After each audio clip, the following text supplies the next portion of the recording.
everyone. Welcome back to the Perfectly Holistic Radio Show. I am Pam Roussell, and I am so excited to be back with you guys tonight. And my cohort, my compadre right here is the legendary, none other than Dr. Barrie Sands, hailing from the West Coast out in San Diego. We are so excited to be with you guys tonight. So, Barrie, how are you? Oh, I'm doing great. Great. It's a beautiful day, of course. It's hot in San Diego, but not as hot as other places.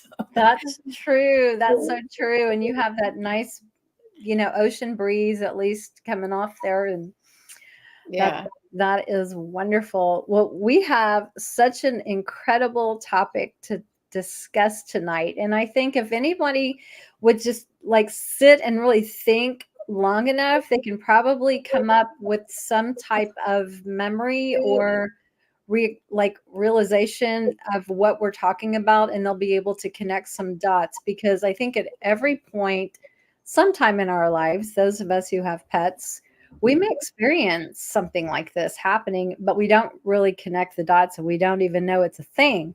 So this is going to be really cool to share some science background on how the whole concept of why do our pets pick up on our diseases and vice versa. So, Dr. Barrie, let's start there. Like, tell us where should we start? Is it the what, the why, or the how? Yeah. Well, it's a huge conversation, and it really depends on how deep you want to go and to what level you want to take it. And I think I like to look at things from all different perspectives. I like to get a bird's eye view from it, like an eagle's eye view, look at everything all at once and find out where it is I want to be. And then also look at it from the very, very tiny details of why things are happening. And I think that the ultimate goal is for us to be healthy and well, and have our animals be healthy and well, right? I feel like that's the ultimate goal. We're trying to figure that out. Yes, and that's what every pet parent wants. Right. And so, the question is like, how do we do that? And there's all different levels, that we talk about with food and diet and lifestyles, and then there's that energy conversation, which is such a crazy place to start. But it is probably the most impactful and the most influential on why our animals get sick and why we get sick and how we can interrelate between themselves. And so, the conversation about very esoteric and ethereal existence, right? I like to bring that into the more mundane and more corporeal lives that we live, because you can't have one without the other. And I feel that when people understand how things are working, at least on some level, at least have an awareness of it, then they have a greater appreciation for what it is, what's going on, and what they could do about it. So I think that's where where I'd like to go with that. And I think basically we just need to talk about, like, what are we talking about, right? Yeah, let's start there. That's a great place to start. Yeah. Like, what is this science between shared diseases? And Yeah. So there's a phenomenon that we see in veterinary medicine. And if you ask, I asked every veterinarian I know, and every single one of them said the same thing. And the question was, have you ever noticed that your client has the same disease as their pet?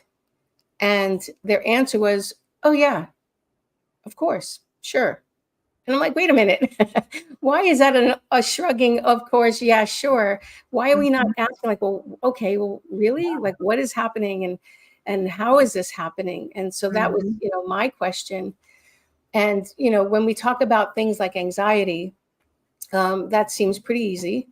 People are saying, like, I'm anxious, my dog's anxious, but when it comes to other things, what I noticed in my practice is that people were coming in with very specific diseases, things such as brain tumors and kidney tumors, lymphoma, leukemias, pericardial effusions, like fluid around your heart, chronic lung disease, Wow. diabetes, liver problems, immune-mediated thrombocytopenia, like things that are just you'd never think that, like, why would you, why is that? And I had a lady recently, well, a few years back actually, but she's visiting with her Sheltie in a room. Her Sheltie is hospitalized because he has an immune-mediated thrombocytopenia, which is your immune system that destroys your platelets. Yes. And she just randomly asked me, she says, Dr. Sands, do you think I gave this to my dog? And I said, why are you asking me that? Because you're asking the right person. Uh-huh. But why? She says, well, because I have immune-mediated thrombocytopenia. And her husband was in the room with her. And I asked her, I said, well, who is the dog bonded to most, you or your husband? And she said, oh, me.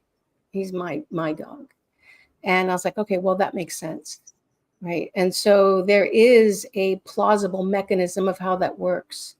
And that lends itself into the conversation of energy, because there's no other way to explain that. Correct.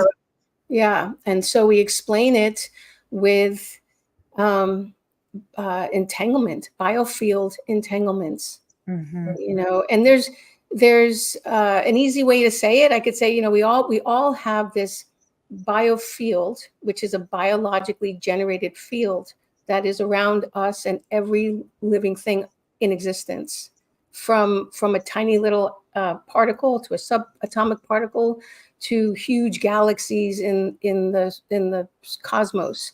Everything has a field around it, and it's called a toroidal field. And the toroidal field looks like, up and down, like an apple, like you're going through the core and it's coming around, it's going through the core, it's coming around. And within this toroidal field, they actually call it the breath of life. They call it the blueprint of every form of existence. This is the energy shape that they all have. And what makes this a significant conversation about that is that as we have this field around us, we can share these fields and interface with us. We overlap them.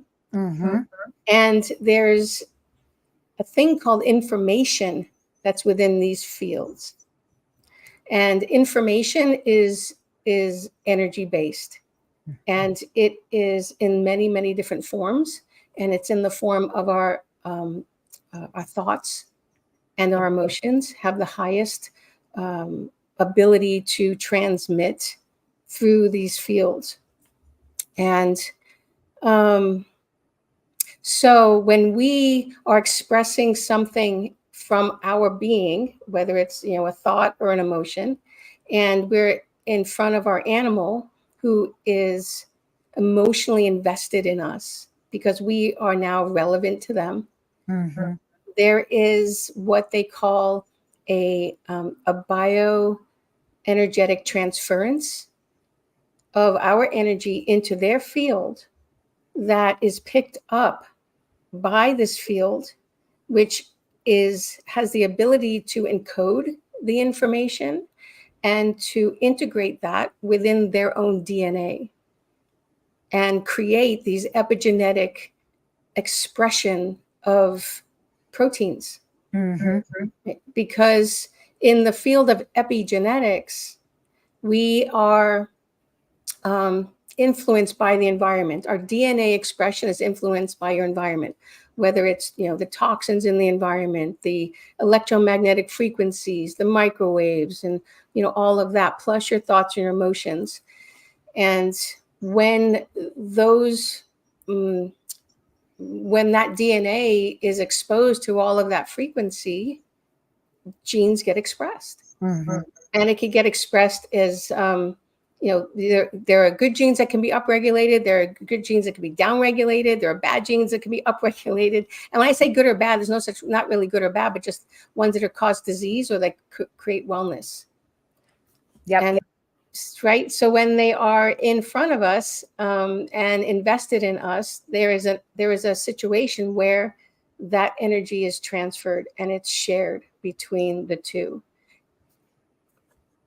It's a fascinating thing. Imagine if we could see with our own eyes these energy fields, that we carry around with us and our pets carry around, and we could see how these energies are interacting with each other. We would go insane. It would be so fascinating. But they actually have cameras that can show this type of energy. Is that right? Or am I know they have Kirlian photography, which can pick up your energy field around you, but I don't know about the torus field.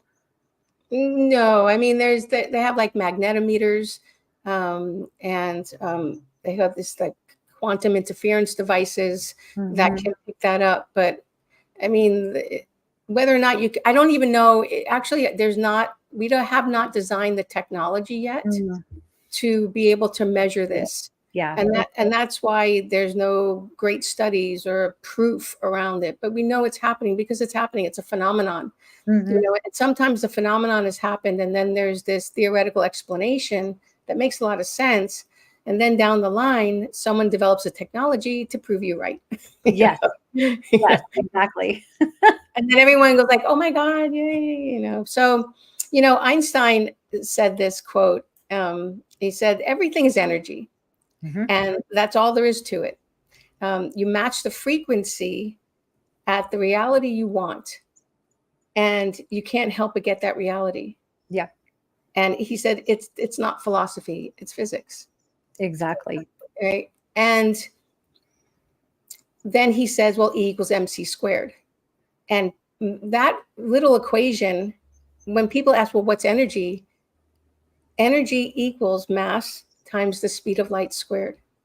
Mass going really fast at the speed of light squared is energy. So energy is matter, and matter is energy. It's the same thing. They're just expressed differently. It's just expressed differently in different frequencies and different resonance. The higher the frequency, the more energy you have, the faster you go, and the less you're visible. The lower it is, the more dense you are, the more you are, in this matter state. But in reality, in an atom, we're basically, as energetic beings, we are 99.9999999% energy, and 0.0000001% mass. And I think it was Nassim Harim. He said that he's a physicist, brilliant physicist, and he said that if you took all the empty space out of every human being on the entire planet, you can fit the entire human race in a sugar cube. That's how much mass we actually are. And that's how much energy we are, because when you put it down to the subatomic world, there's an atom, there's the center of the atom, then there's the electron that goes around it. The space between that is immense on that level. Yeah. And it's that space. It's the space where we can tap into the energy to create the healing. And fascinating. It is totally fascinating. And I see over here a comment from Bela, and I'm definitely going to answer we'll definitely get to your question, Bela. I want to make sure I don't get Dr. Sands off track here, but can you see her question over in the comments? No. If you go up to the right of your screen. Oh, I snapped out of it. I'm just showing. Yeah. Okay. Just it's too distracting for me, honestly, to see. Yeah. No, that's fine. That's fine. Do you want to continue, and then we can take some questions as a little bit later, or what do you think the best flow is? Well, I guess I guess I'll take a question. If it's a broad, I'll try to put that into the flow of things. If there's Okay. Let me read the question. She says, how do we reconcile adopting a rescue whose backstory is a mystery? The rescue itself was traumatizing. However, so many rescues are loving carers. Um, they're, they're sweet and they're loving, but they have a baggage, basically. Yeah, well, I think the overarching foundational answer to that is when we work within these energy fields, there is this foundation that every system, and I'm gonna just take this kind of, it's gonna circle back. It may not make sense, but it will make sense that every system that we have is a perfect system of divine orchestration. We are such a complex amalgamation of all these different energies and frequencies. And in our biology, which is the same biology as the dog and the cat and the bird and the ferret and the elephant and the horse, I mean, it's all the same, is that we have these frequencies that, or this biology that responds to things like light, phonons, sound, photons, light, electromagnetic frequencies, morphic fields, electrostatic fields, gravitational fields. All that being said, when we allow the body to be the best it can be, it'll know exactly what to do and how to figure it out. So the healing, our default is healing. Right? When we have these levels of dissonance, whether it's from emotional traumas or physical trauma, or like she said, baggage that we've come with, these are little distortions in the energy field. And the way we can help clear those distortions is through our, it may sound kind of cliche, but through our love and intention to heal. It would be nice when we say, love is all you need. It's actually very true, and it's when you can take that statement and change that cliche into an embodiment of something real, because the frequency of love is the conduit for all healing. It is what fills the space in between all of things. And when we are, as healers understand that we don't fix anything. We don't heal anything. The body heals itself, and we are just conduits of the energy, which is usually a very high vibrational frequency of love, right? To come through us as these hollow bones or these channels, so that the system that we're either intending into will heal, because that's the default mechanism. And so we just have to get out of our own way, and not take this animal, says, okay, we has all this baggage. Like, do we really have to understand the nature of the baggage? Not really. Sometimes it's helpful if you want to relate to it, but you can just intent this vision of what it looks like for this animal to be well, to not have that anxiety. If it's afraid of, men in hats or balloons or loud noises or, structures, you sit with the animal and you just envision the completeness and the healed state. We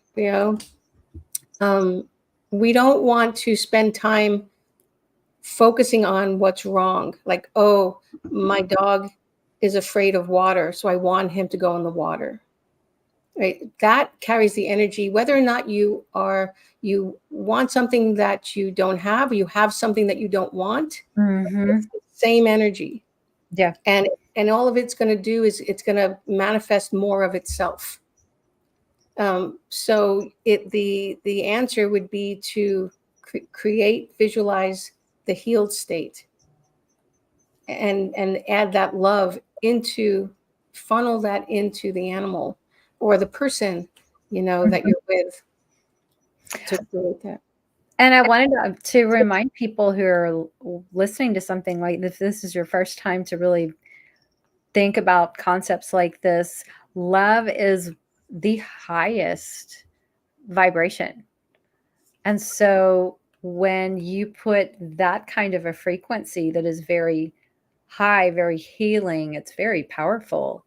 It is the highest vibe state. That is a state in which the body can heal versus the low dense energy that's all about, you know, illness and negativity and things that we label, bad or whatever. This is the opposite. So can you talk about that? I mean, just how, even just the emotions, like you were describing love, how powerful that frequency actually is when we bring that into the mix. If we have a pet who's really sick and it's hard for us to even see them well because they're struggling so bad. Hmm. Well, we know that the higher the frequency, the more energy it carries, and energy will change energy. Mm-hmm. Right? And every disease process that we have, every well process, every normal process carries its own frequency, its own vibration, its own resonance, right? Mm-hmm. And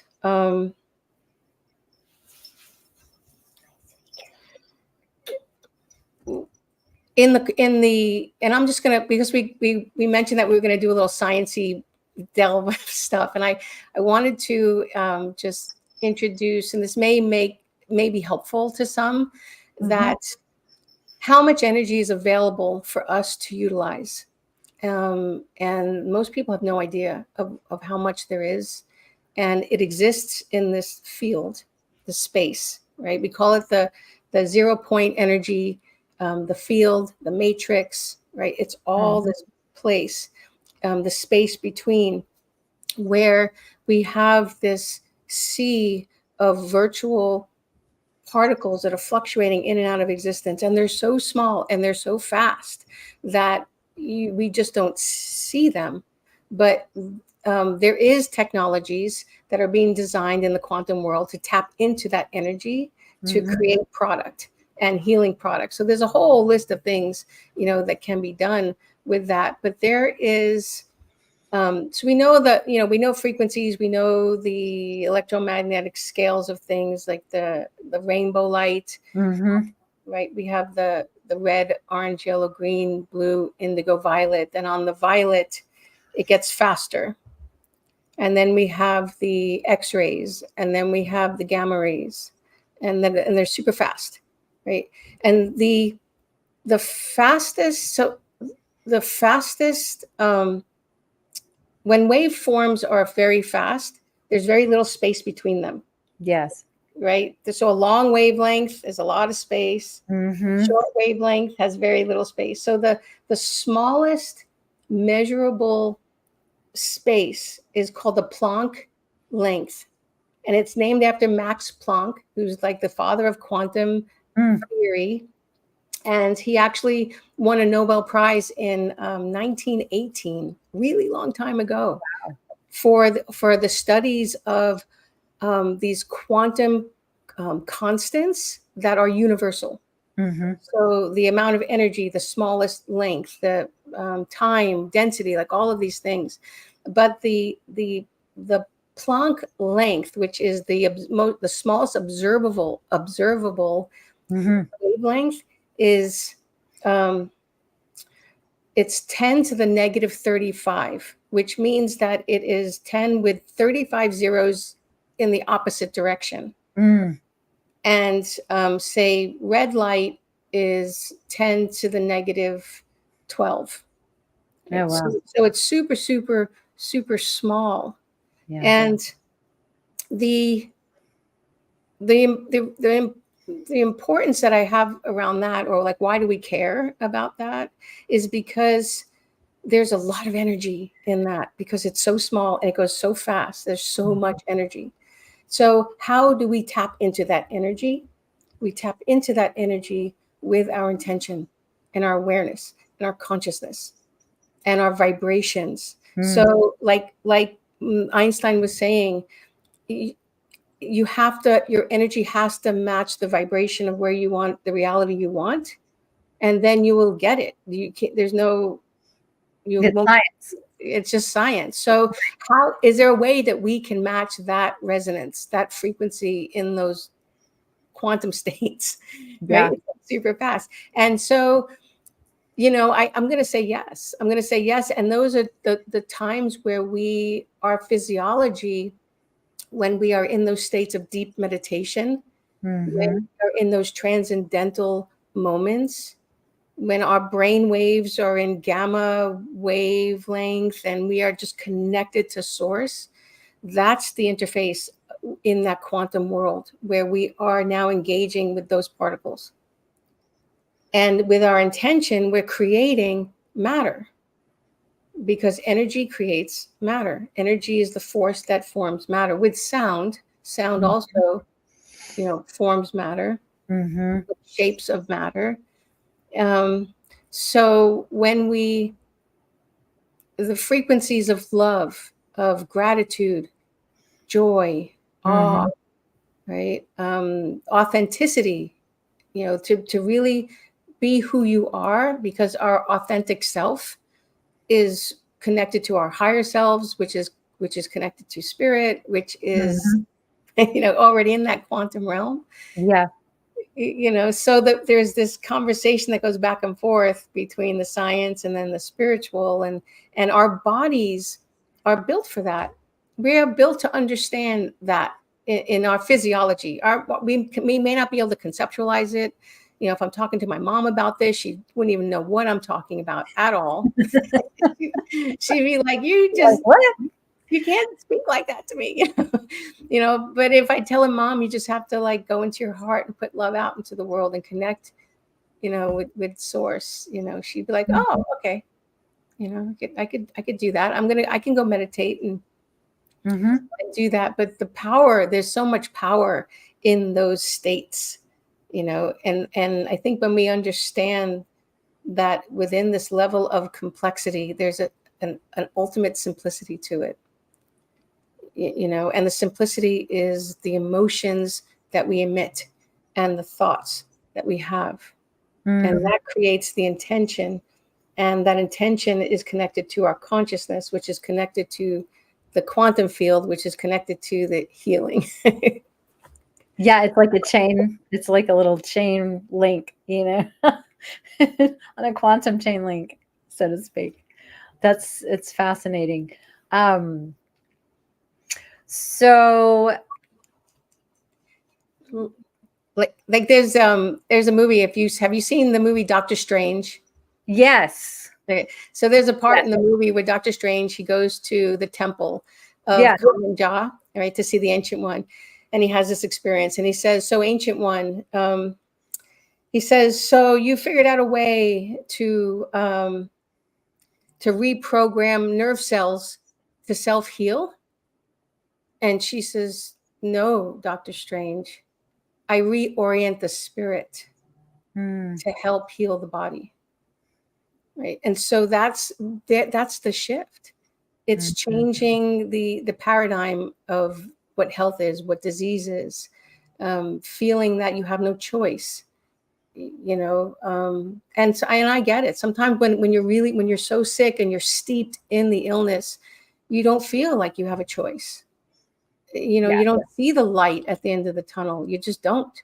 And it's hard. It's hard when you're painful and when you're tired and you're exhausted. But the caveat around that is that it is those moments when you get to that absolute point of sheer exhaustion where you just give up and you surrender.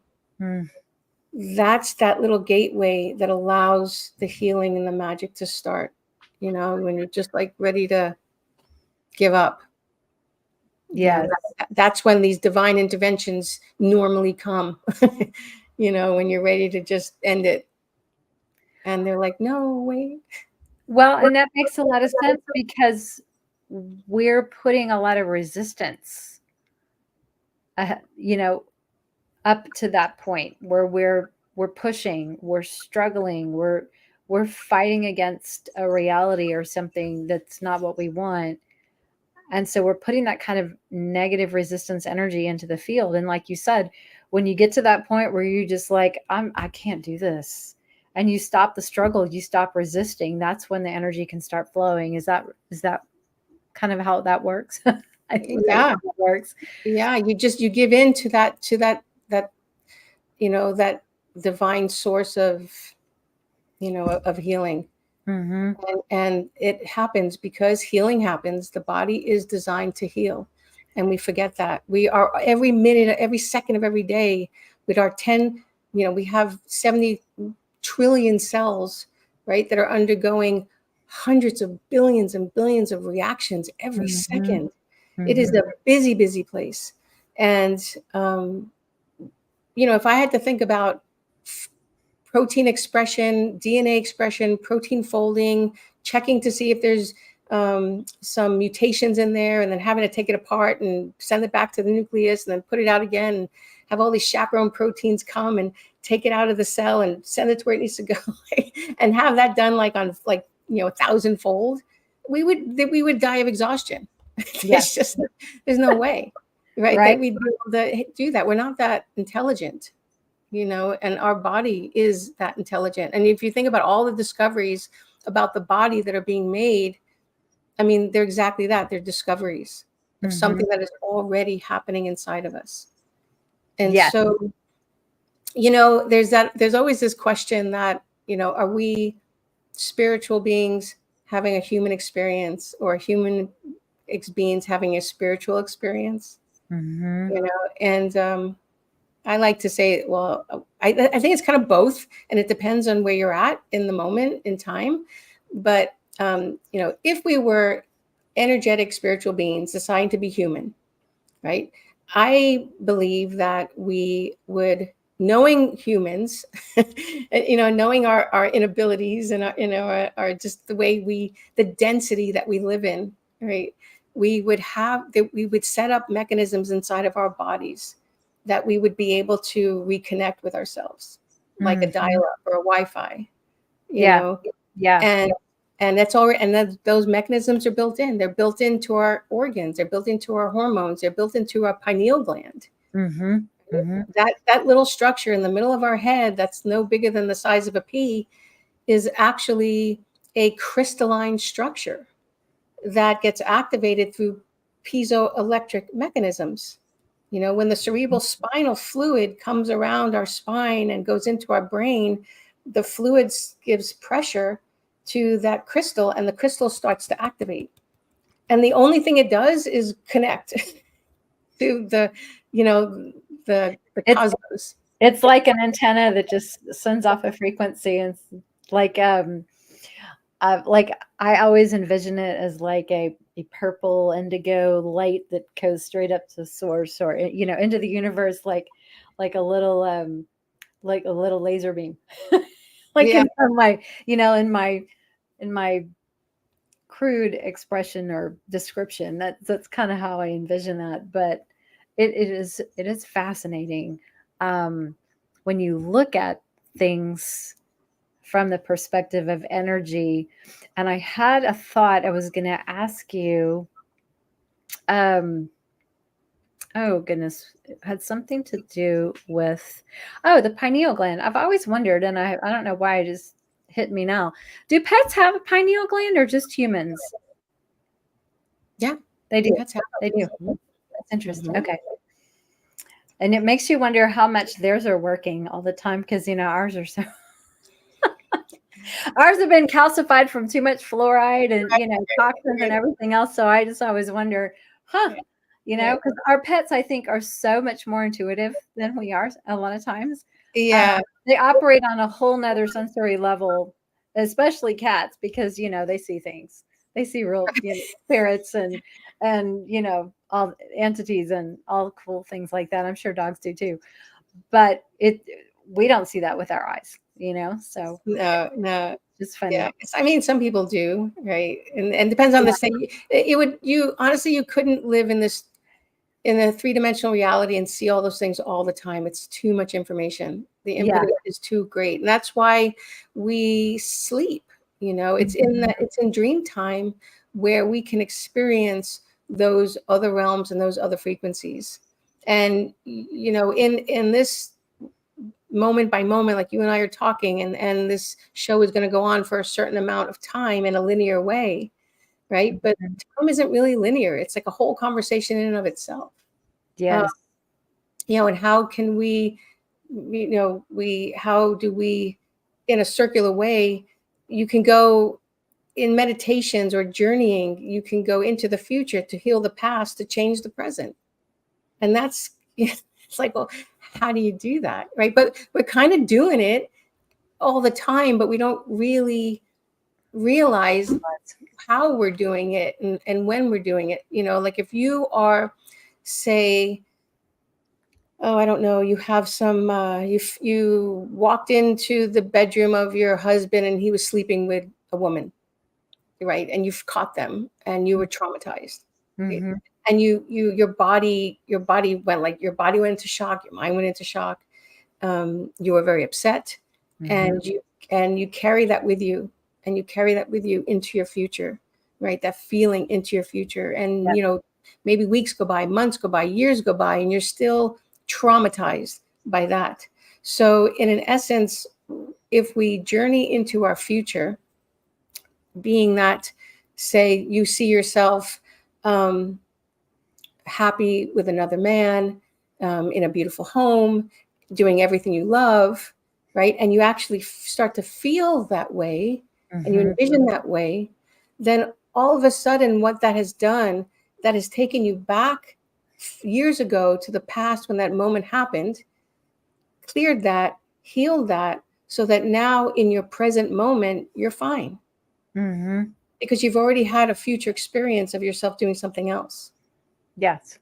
And so that's kind of how those time loops work, and that works with everything. It works with healing, it works with um, the interconnectedness between you and your animal. And so, kind of getting back on topic of what do we do with this disease situation, and not all animal combinations, human animal combinations, share the disease.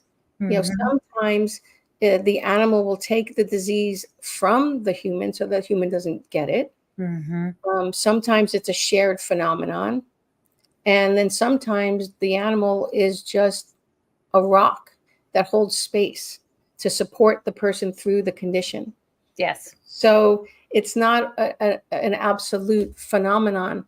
But Mhm. when it does happen, um, there's an opportunity for the person to heal deeply, from their deep wounds, because we know that foundationally all of disease are really rooted in unresolved, unmetabolized emotional traumas. Mhm. Right? And when we could start doing that emotional metabolism around that and really checking in with our body feels, and you know how that correlates to um, our perception of maybe when we got sick, or what we were feeling when we got sick, and sort of just making those correlations between how our body is, Mhm. then we can clear that by just having an awareness around it. Absolutely, and I think that's so important, and I think that's overlooked by so many people who are sick. Let's use the example of cancer. So someone has a horrible, traumatic, whatever emotional crisis of some kind, and then months later, maybe 2 or 3 years later, they find that they have colon cancer, for example, or some kind of a cancer. And it's important to remember that that just didn't happen overnight. It's been brewing, it's been stirring around for a long time. So I love how you said we have to go back and just, you may have to go back several years or decades and see where did things go off the rails, and Mhm. where was I holding that trauma for all these years, and this is how it's manifested in my body because Yeah. it created dis-ease at some point. So you disrupted this harmonious energy field. You started throwing wrenches in it, you know. Yeah. And over long term, like you said, I think the body is trying to heal itself, and I think that's what symptoms are clues. You know, the body is throwing off symptoms because something's out of balance, and it's trying to fix it, right?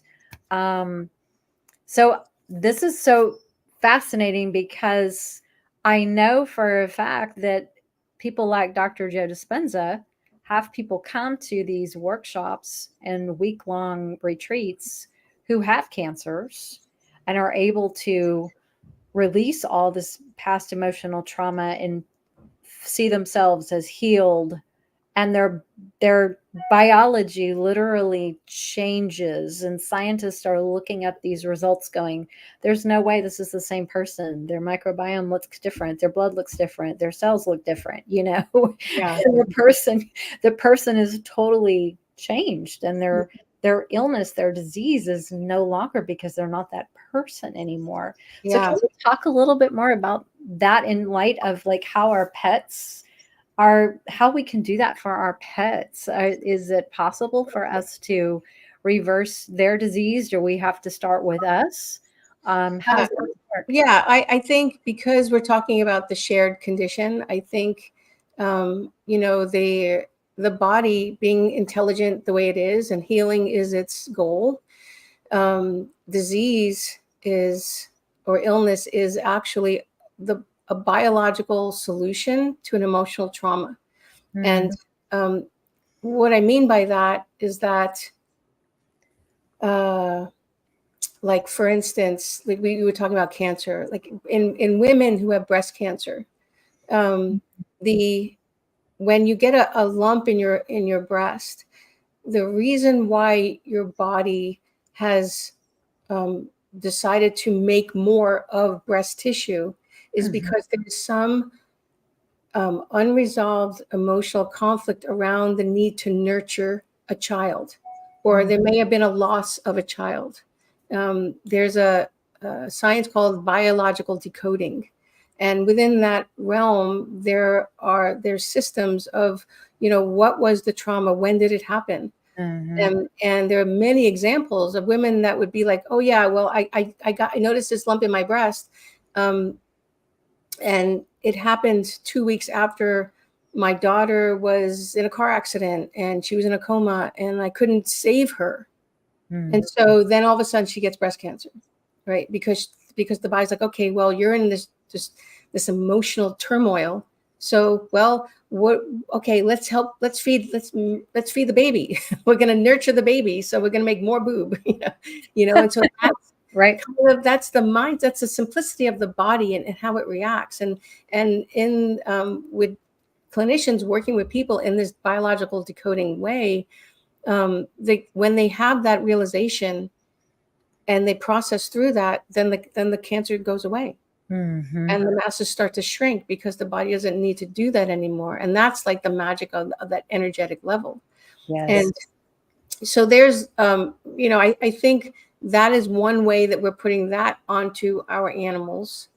But there's subtle, and there's subtle nuances, so I feel like again, it's always the person that has to really do a deep dive into what they are experiencing, because it could be an invitation, like even if you don't have the condition but your animal does, and you Mhm, guys are a bonded pair, maybe that's something that you should look at, that's in the background somewhere that you just haven't um, really dealt with, and it hasn't really physically manifested in your body yet, it's almost like a mirror, an energetic emotional mirror, yes. and Mhm, so then the question goes to, like, okay, now, okay, so what do I do about this? What do I do? Like, that's all great. And I know that we have this ability, and we have, there's this energy field out there, and we have energy fields, and everyone's entangled, and mhm, so what do I do about that? And The answer is coherence.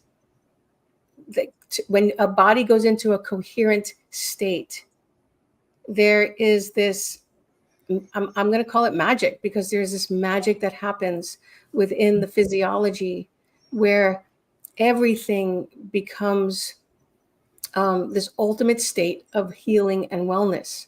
And I'm talking things about like your autonomic nervous system, your endocrine system, your neuroendocrine system, your hormone, your immune system, Yeah.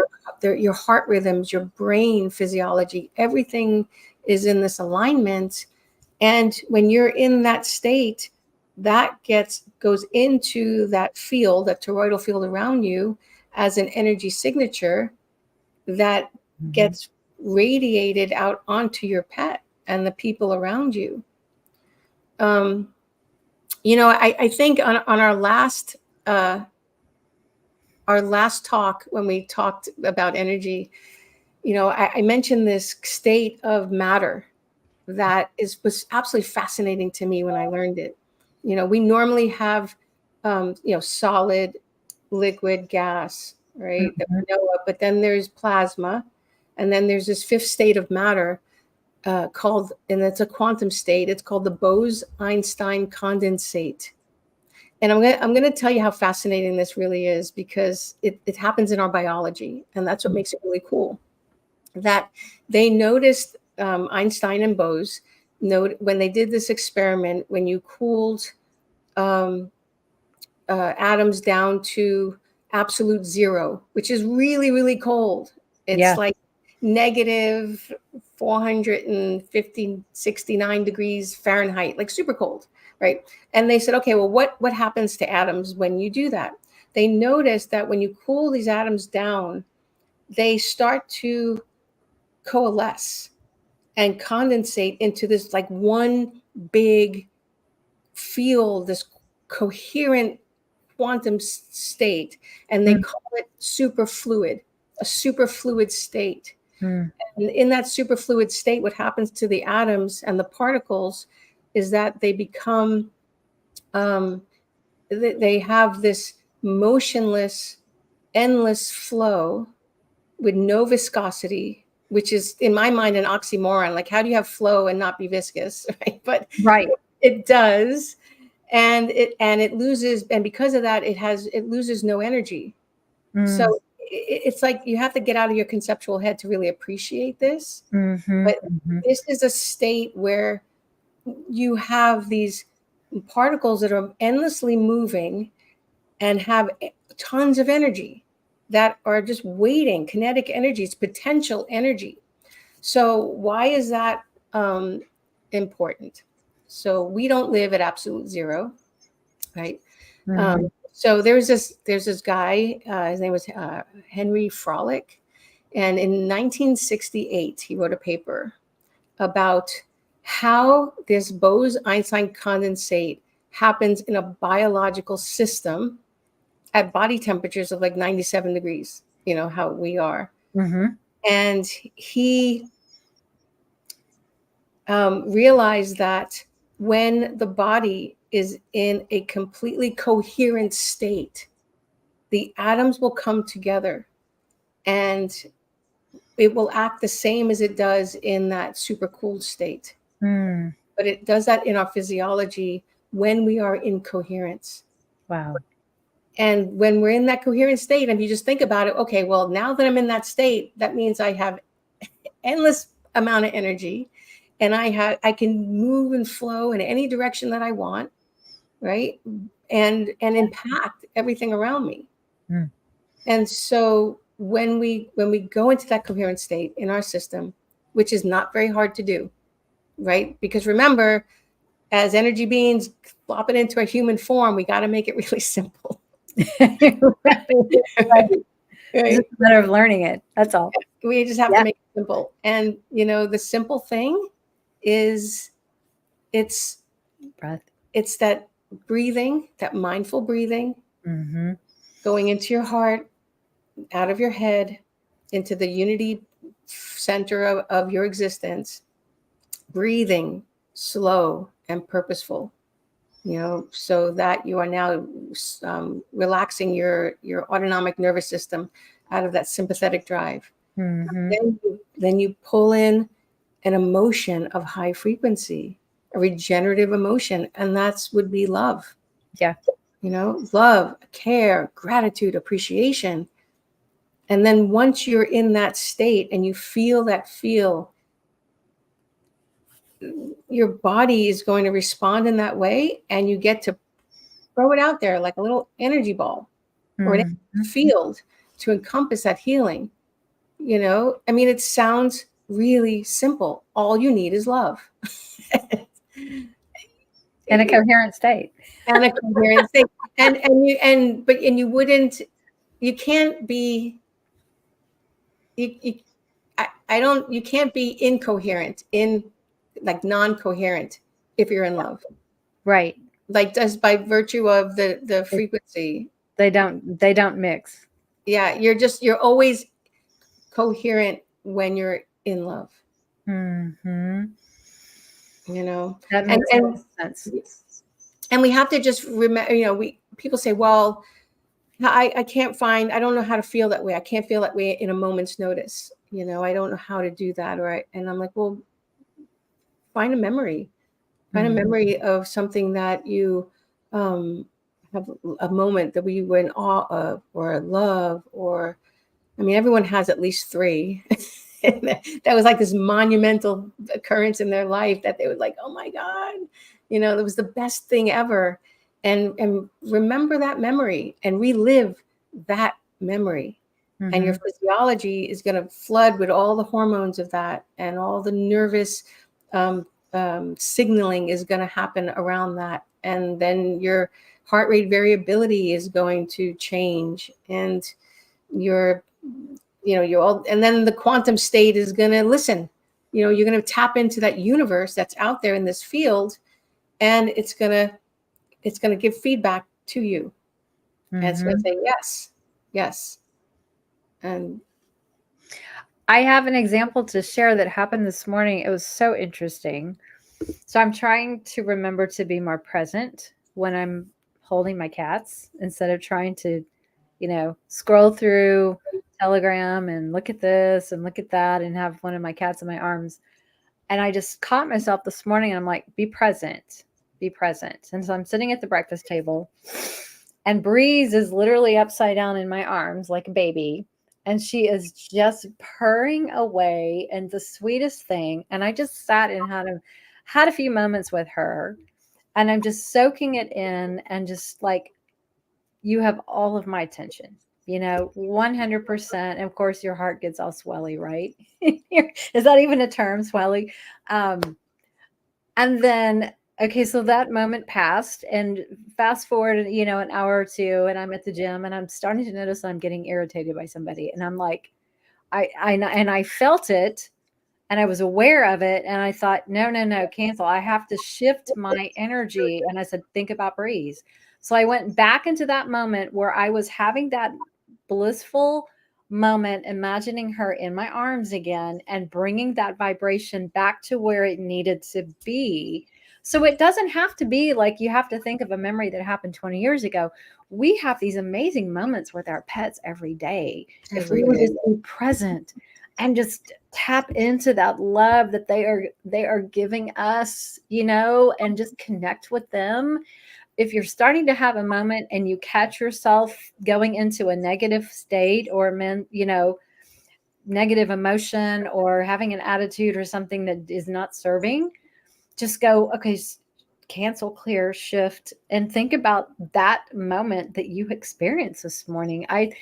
It was one of those teaching moments for me, and I immediately felt better, because we know when we're feeling bad, when we're starting to feel kind of our thoughts are our thoughts are going that way, and our body is responding to those thoughts. So it's a good indicator. That's like the little check engine light, it's like, how am I feeling? If I'm feeling kind of irritated and angry, then my vibration is dropping quickly, and it's low, and I need to raise it back up. So it's just about that awareness of how are we feeling, and shift back into that that high vibe, oh my God, I'm so in love with you, baby girl, and just the look on her face and just melt your heart. That's the kind of state that is not hard to go back into when you have pets, because we love them so much, Yeah. so Yeah. deeply. Right. And, So, and it's not to look at them with in a sense of fear. right. Like if they are, say, you were given a diagnosis of something that was really bad, Yeah. and to say, oh, I love you so much, but I'm so scared that you're going to die and I'm going to miss you. And wow, what is my life going to be without you? It's like, Mhm. that's not what to Coherent. think about, That's right? not coherent. It's not coherence.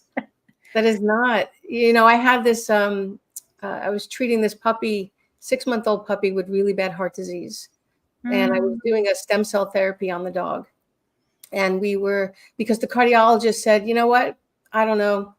It's really bad. Here's some meds. Good luck with that. He could die at any moment, and if he lives another 6 months, well, enjoy it, kind of thing. It was like, okay, well, so then they met me and I was like, well, let's try this stem cell therapy Mhm. that I've been doing. And so we did a treatment, on him. And during the treatment, I mean, we're all in the room and I have this, it's a quantum laser. So there's music and it's a whole process, and I'm putting intentionality into, the laser. I mean, there's stem cells and there's a technology and there's stuff happening inside the body, but I'm really laying down my intentionality to that. And I'm imagining the cells doing these things in his body. And I said to her, I said, I can't wait to give him another treatment when he's 14 years old. And after I said that, there was such a palpable change in the room. Like, I think we Mhm. all had goosebumps, because that was this, I don't think anyone even considered that this dog was going to live another year, let alone to 14. So then the prospect of that future moment in time, it felt like a proclamation. Yeah. It was like, yes, I will see you in 14 years. Wow.